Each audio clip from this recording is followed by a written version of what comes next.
Welcome to the Potterblog site, November 5th, 2013. An alert today for Hong Kong. There's a new H7N9 patient, a 3.5-year-old boy. He lives within 13 kilometers of 81 poultry farms which supply Hong Kong.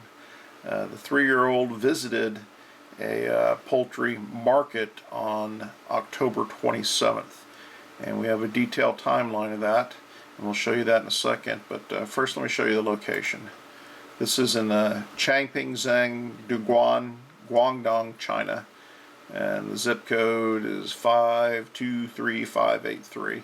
You map that and you come up with this location here. Now within 13 kilometers of this location there's 81 poultry farms supplying Hong Kong, and that should be extremely concerning. And let's zoom out so we can show you where approximately 13 kilometers is. Alright, so there we go. So approximately in this region here, as we're circling, is where there are 81 poultry farms that supply Hong Kong. Now let's look and see if we can spot Hong Kong on this map. Alright. So up here is the infection point of the 3-year-old. Down here is Hong Kong. It's an hour's drive, but as the crow flies, or as the pigeon flies, it's much shorter. So let's look at our detailed timeline and why we made this an alert. October 27th.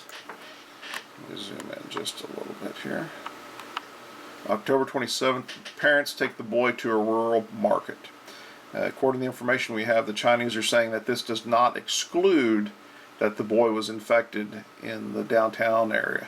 And as you can see from the map, it's a relatively built-up place. So if we go back to the timeline, October 30th, 3 days later, the boy has influenza symptoms and a high fever. 3 days seems to be about the average timeline from an infection to first symptoms. The next day, the boy is taken to the Changping hospital for treatment, and samples were collected. Now there's a delay here that's a little bit longer than we would expect. But there is also a weekend in between here. So from October 31st to November 4th. On November 4th, the information says the boy tests positive for an H7 subtype influenza. Now the wording here may be indicative that they're not using the best possible test to determine if this boy actually has H7N9. On November 5th, the boy's tests and symptoms are reviewed, and he's declared H7N9 positive. He's moved to the Dongguan city's People's Hospital and is treated in isolation.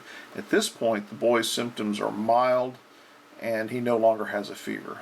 9 additional people who had contact with the boy are under quarantine.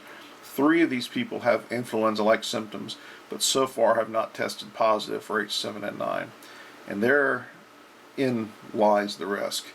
There are a lot of people over this pandemic in China who have not tested positive for H7N9. Some of that is a function of the testing methods. Some of it is a function of immunology. But just because they're not testing positive, even though they have symptoms, doesn't mean they can't spread it.